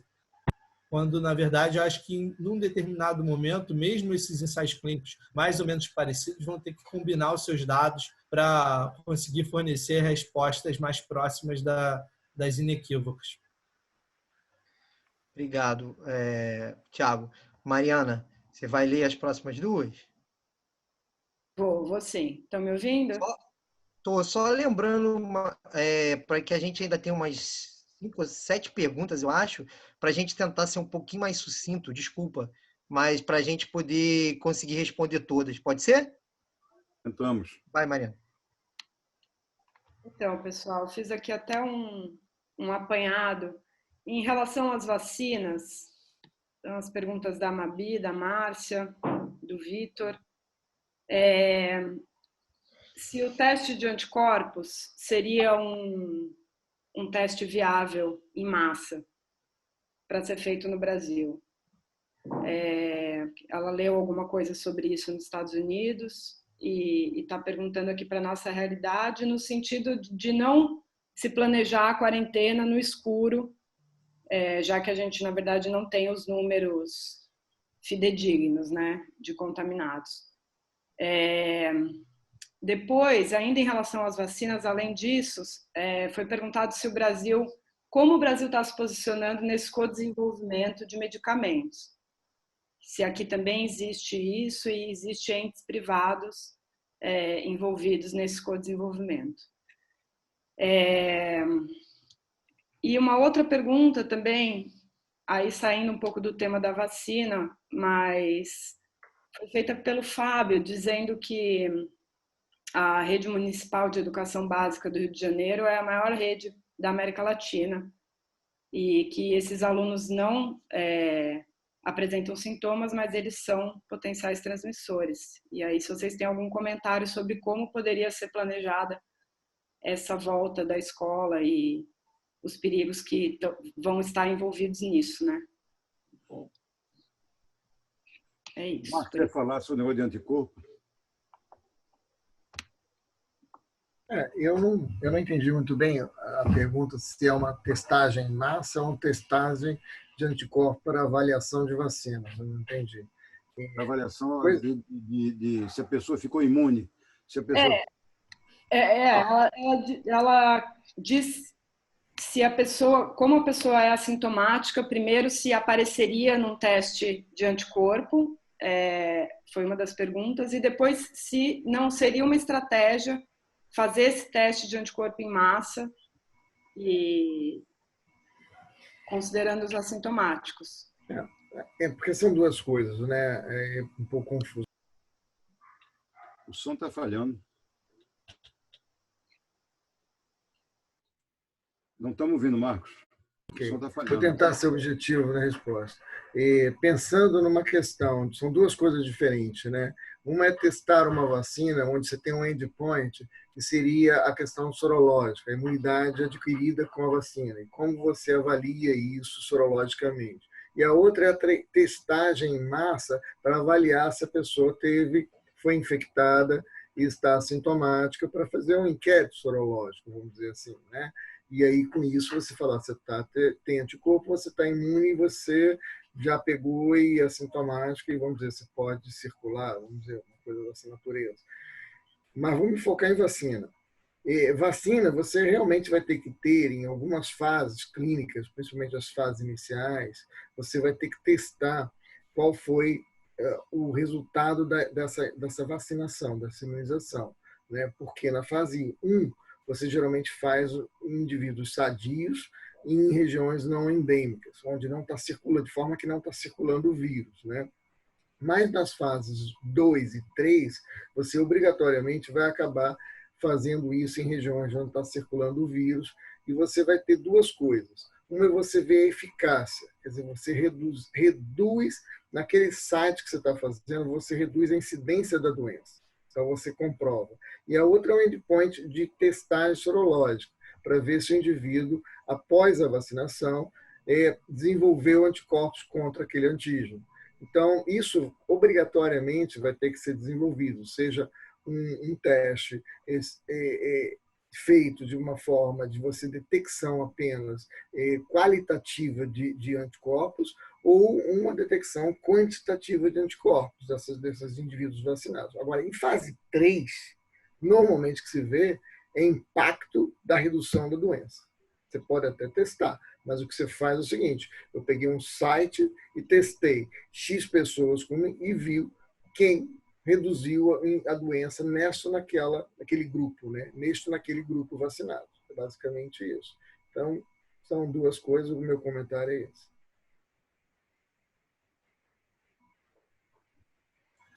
Tem outra pergunta, não tinha? Tem Eu acho que... sobre as escolas. Eu acho que o Tiago... sem perigo. Tiago. Acho que está dentro do mesmo pacote a escola e esse teste de anticorpos, né? No fundo, a pergunta tenho um passaporte da segurança, né? Eu consigo fazer algum teste para saber se eu posso viver a vida normal? Acho que, no fundo, trazendo para uma linguagem mais básica, eu acho que a pergunta é essa. E aí, não sei se eu vou... Acho que a minha resposta não vai solucionar o problema, mas eu vou, pelo menos, tentar explicar alguns dos fatores que geram uma angústia da comunidade científica e uma incapacidade de dar uma resposta boa para a população geral. Então, normalmente, o indivíduo que está infectado sem apresentar sintomas, normalmente esse não é um indivíduo transmissor. No caso dessa doença, ele é transmissor. Então, isso é difícil. Como é que você monitora as pessoas sem sintomas que estão liberando o vírus? A outra coisa angustiante é essa. Quem já teve, pode pegar de novo? Não existe a comprovação inequívoca que aquela pessoa que já teve tem uma memória a ponto de proteção, uma memória protetora contra um novo episódio infeccioso. Então, para vocês terem ideia, quando você toma uma vacina para febre amarela, talvez você possa tomar uma vez na vida, já existe essa discussão. Para tétano, você toma uma vacina a cada 10 anos. Para gripe, você se vacina todo ano. Então, qual é a duração dessa memória após um episódio com a infecção com o novo coronavírus? Lembrando que os testes são testes também novos, como o Morel respondeu na primeira questão, e que eles têm 30% de falso negativo, ou seja, você vai realizar o teste, 1/3 daquelas pessoas que de fato tiveram a doença vão aparecer como negativo. Então, qual a validade de fato de você testar em massa sorologia de pessoas se você ainda não tem certeza hoje, nesse dia, pode ser que amanhã o entendimento mude, que as pessoas que já tiveram estão protegidas, não há clareza com relação a isso. Quem já teve, que passa pela gente, pelo nosso grupo de pesquisa, a gente recomenda que mantenha o mesmo critério de prevenção, até porque existe uma chance de uma doença similar ao que acontece na dengue hemorrágica, quando você tem uma prévia resposta mal feita contra um coronavírus. Tem uma exacerbação da infecção no caso de uma nova infecção. Então, existe o problema tanto para proteção quanto para exacerbação da infecção. Certamente são questões que a comunidade científica vai responder de uma maneira inequívoca. Enquanto essas respostas não existem, só tem uma maneira: a prevenção e o cuidado. Mariana, próxima pergunta. Vou fazer agora, Mária, você faz? Tanto faz. Não, faz aí você, porque como você fez o apanhado, pode fazer, fica à vontade. Tem duas coisas interessantes também, diferentes do que a gente já falou. Um mecanismo de prevenção poderia passar pelo reflorestamento, restaurar o equilíbrio ecológico. Talvez vocês pudessem fazer algum comentário sobre essa questão do link, né, entre o meio ambiente e o que está acontecendo. E a outra, como deveria ser um protocolo de ação para prevenir futuros, outros surtos, né, para evitar pandemias dessa proporção? Bom, eu posso começar pela segunda. Aí. Francisco, me devolve o vídeo, alguém? O Alexandre?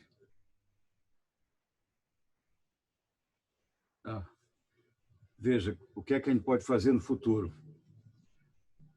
Em 2016, a gente começou a montar um programa chamado Projeto Viroma Global, que era exatamente para tentar prevenir a próxima epidemia. Saíram até vários trabalhos mostrando a importância de você fazer sequenciamento em massa, estudar os vírus e tal. O Tiago falou muito bem. A gente viu agora que está completamente desguarnecido em relação à biologia, ciclo natural dos coronavírus. tinha muito pouca coisa já estudada. E, de repente, é a doença que veio e pegou a gente. Pois bem, todos os esforços que foram feitos para começar um projeto de Viroma Global, que era para mapear, para se preparar, para ter conhecimentos básicos, nunca conseguiu ir adiante. E pior, com a eleição do Trump, todas as esperanças foram por água abaixo. Era um projeto que iria começar com financiamento do NIH, mas a entrada do Trump, ele colocou todas as prioridades no começo em fazer a barreira do México e esqueceu tudo isso. E, recentemente, pior ainda, ele está tirando qualquer projeto que tenha colaboração com a China, em especial com o pessoal de Wuhan. Porque, para a plataforma política dele, é importante ele dizer que o vírus veio da China, a ameaça da China, sabe? Então, a gente tem uma mistura de componentes políticos, ideológicos, científicos e de pânico que torna muito difícil você ter um trabalho consciente de pensar em prevenir a próxima epidemia. E você previne se você tiver conhecimento, muito conhecimento. Né? Não é com opiniões e nem com hipóteses que você vai combater uma epidemia. Eu sempre digo que eu acho que para Ebola se levou anos para saber onde é que estava o hospedeiro, onde é que estava o vírus, como é que foi. E em uma semana se sabia tudo. A gente tem uma metodologia muito mais poderosa. Mas fazer disso um instrumento de prevenção da futura é complicado, porque a natureza é muito sábia. Há um pessoal que pergunta se esse vírus foi feito pelo homem. Eu sempre digo o seguinte: a natureza é muito sábia, ela não precisa de ajuda para fazer uma nova epidemia. Ela faz isso todo dia, diariamente. Tá? Agora, quanto à pergunta se uma mudança, se o que a gente está aprendendo pode levar a uma mudança ecológica maior, isso é coisa de longo prazo. A gente não sabe se, com a epidemia acabar, se o mundo vai pensar diferente. Outro dia eu li no Twitter um comentário muito interessante. Disseram, não, depois da epidemia vai ser tudo diferente, vai ser melhor. Alguém disse assim, depois da peste negra veio a Inquisição. Muito pior. Então, estou vendo que o Tiago está rindo, ele que vai querer fazer algum comentário. Tiago.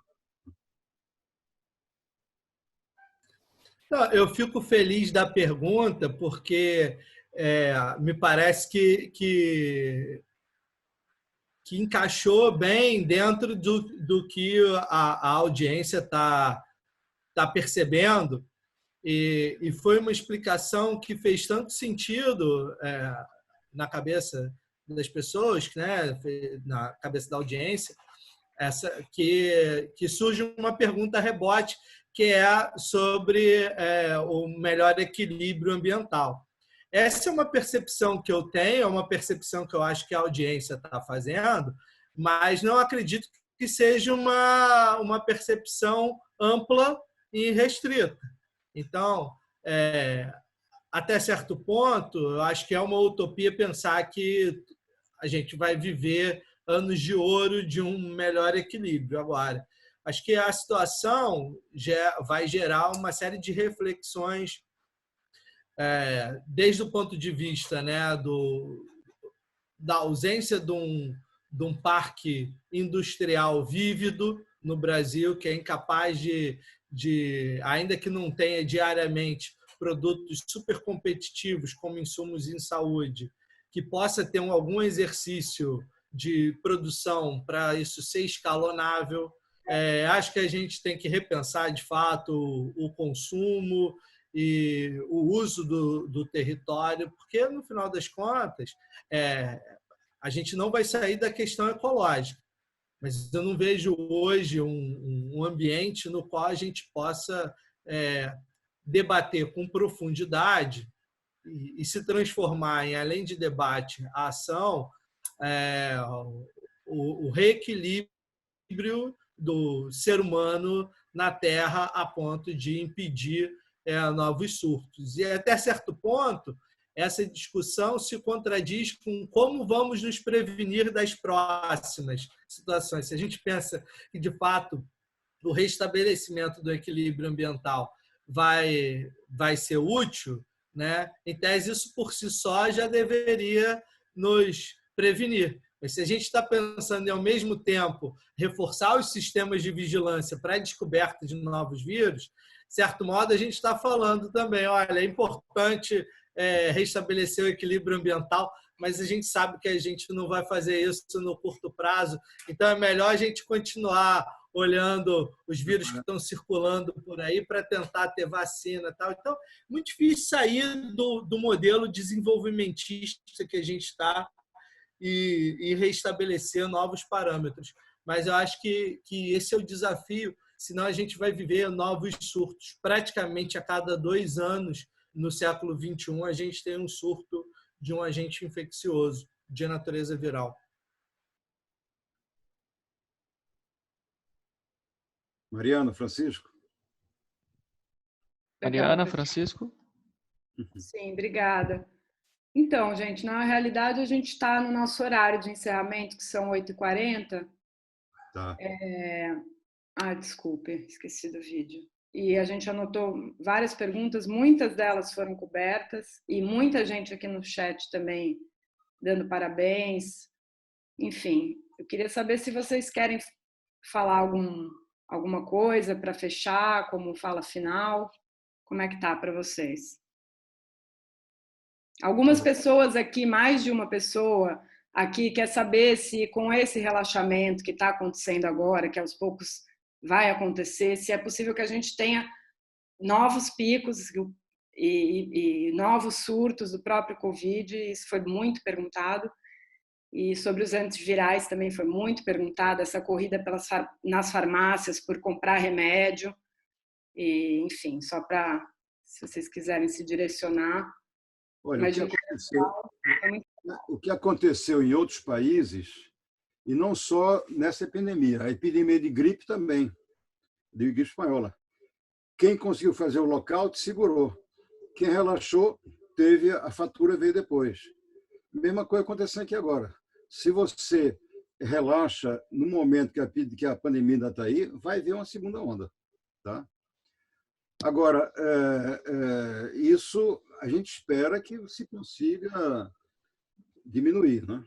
Eu acho que, como palavras finais, vou passar depois para o Marcos e para o Tiago, eu gostei muito disso. Eu acho que isso abre um campo legal. A gente fez essa primeira experiência com o Zoom, vamos fazer outras com o YouTube para ter mais facilidade de acesso.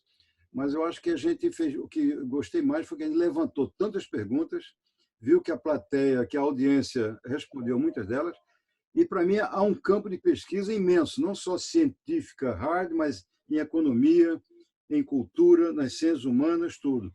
Então, eu acho que a gente tem que explorar muito mais essa interação por esse mecanismo. Eu estou muito satisfeito, agradeço ao PEPED por ter esse convite inicial e passo para o Marcos e para o Tiago para encerrar.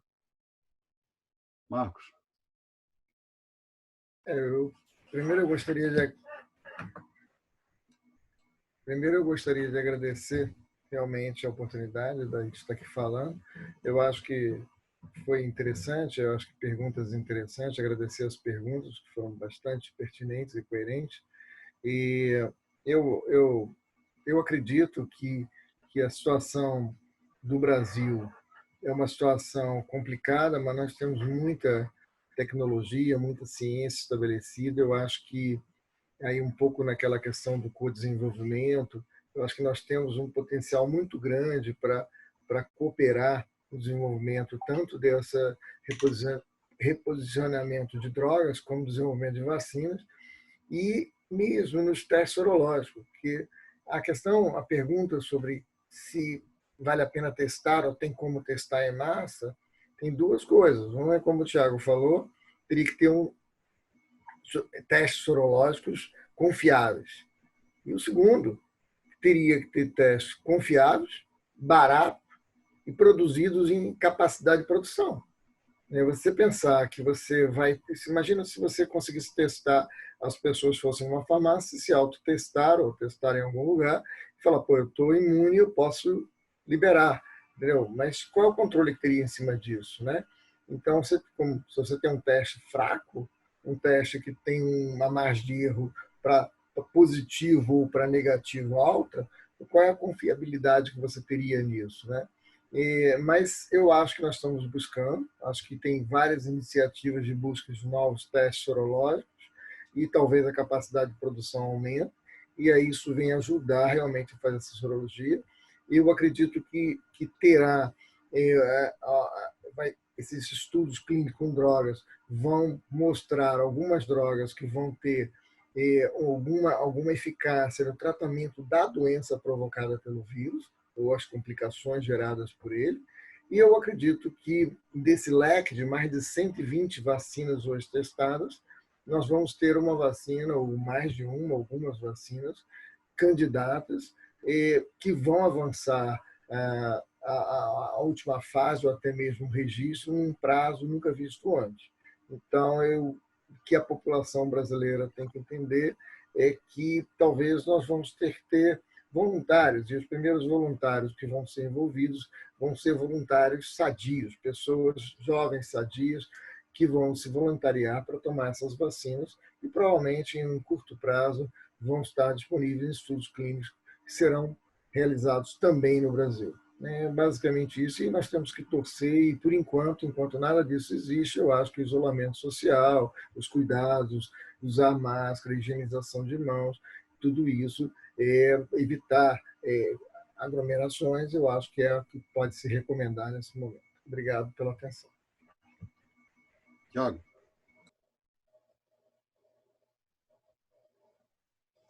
Obrigado novamente pelo convite. Acho que eu não gosto de trabalhar com esse tipo de produto que está disponível em farmácia, que o uso é um uso de curto prazo. Eu prefiro trabalhar com outro tipo de produto, tipo antirretroviral, medicamento para hepatite, que eles são de uso contínuo por longos períodos. E aí, no caso do reposicionamento, se vai utilizar menos esse produto, portanto, a chance de efeitos colaterais também é menor. Eu respeito quem trabalha com esse outro tipo de produto que você encontra na farmácia. Acho que a pesquisa ela é importante, ela não deve selecionar qual molécula baseado nesse tipo de critério, se deve testar e ver quais que são efetivos. A questão especificamente sobre anita e ivermectina é que a gente não tem ainda ensaios clínicos em andamento que possam mostrar que eles funcionam. E também não existe a informação sobre a segurança desses medicamentos nesse tipo de paciente crítico, um paciente com insuficiência respiratória, que provavelmente vai evoluir para uma insuficiência cardiorrespiratória. Então, a chance de efeitos adversos ela existe, diferente de quando você está sadio e profilaticamente toma um vermífugo uma vez por ano. Então, eu acho que esse é o cuidado que as pessoas devem tomar. De uma maneira geral, eu fico feliz pelo evento. Eu gosto de ocupar esse espaço conversando não com pessoas que não são especificamente da área de virologia ou de antivirais para divulgar o que a gente faz.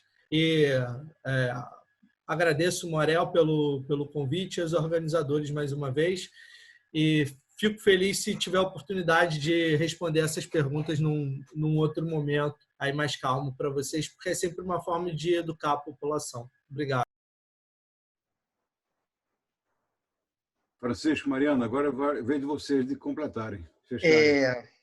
Então, primeiramente, a gente queria agradecer muito, acho que foi muito proveitoso, até para pessoas que não são da área, eu acho que vocês foram muito claros, foi bastante animado o debate, muitas perguntas, eu queria agradecer a audiência que perguntou, e queria aí vender o peixe do nosso seminário, né? Essa parceria com a Fiocruz foi fantástica, a Fiocruz é parceira do nosso integral do nosso programa de pós-graduação lá no UFRJ, Programa de Políticas Públicas e Estratégias de Desenvolvimento.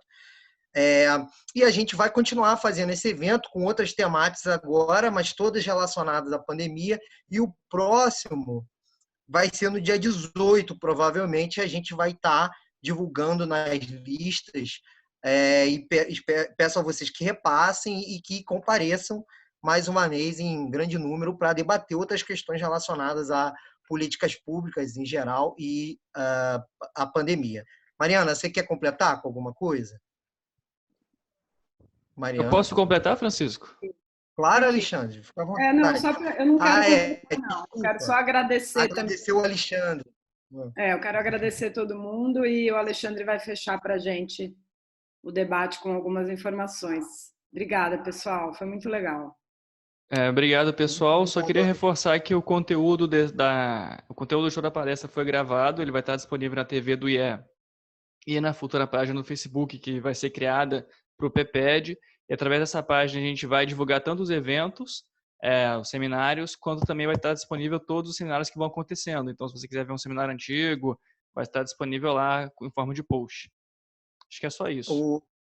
Obrigado, Alexandre. Muito obrigado, Alexandre, que é o nosso operador aqui, nosso aluno de doutorado e nosso operador da página, do aplicativo aqui. Ô, Morel, vocês vão divulgar também no canal do CDTS? Vamos. Depois que tiver a gravação pronta, você passa para a gente vai fazer isso, sim. Tá ótimo. Obrigado, hein? Obrigado, Mari. Obrigado, Alexandre. Obrigado, Tiago. Obrigado, Marcos, e a todos. Obrigado, Morel. Então, encerramos. Isso, queria agradecer a todos, foi maravilhoso, adorei, foi excepcional, vocês estão todos de parabéns, fiquei felicíssima com a presença de vocês e realmente agradeço de coração, foi um momento muito importante para o PEPED e queria reforçar isso com toda certeza, foi muito bom, muito bom. Para quem não sabe quem está falando, é Ana Célia Castro. Nossa coordenadora. Vice-coordenadora. Fundadora, né? Isso é verdade. Então, é isso aí. Para vocês todos. Muito obrigada. Foi excepcional. Obrigado, boa noite. Um abraço, pessoal. Boa noite. Vou encerrar a sala. Até mais. Tchau. Boa noite. Um abraço.